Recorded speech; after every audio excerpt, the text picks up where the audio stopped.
जंगलात खूप ससे होते. एक ससा आनंदाने इकडे तिकडे पळायचा.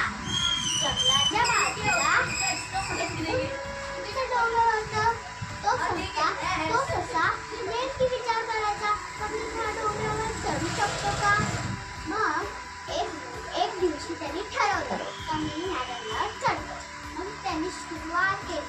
बरीच संख्येने तो थकला. मग त्यांनी सोचलं तर मी थोड्या वेळ इकडे आराम करतो. मग त्यांनी थोड्या वेळ आराम केला. मग त्याला लई तहान लागलेली. मग त्याला पाण्याचा खडखड आवाज आला. मग तो त्या दिशेने गेला. त्याला पाणी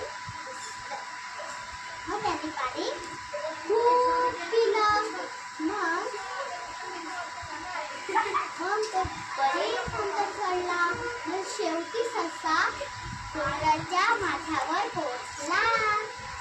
त्याला खूप चांगलं जंगल दिसलं. बरेच चांगलं आहे.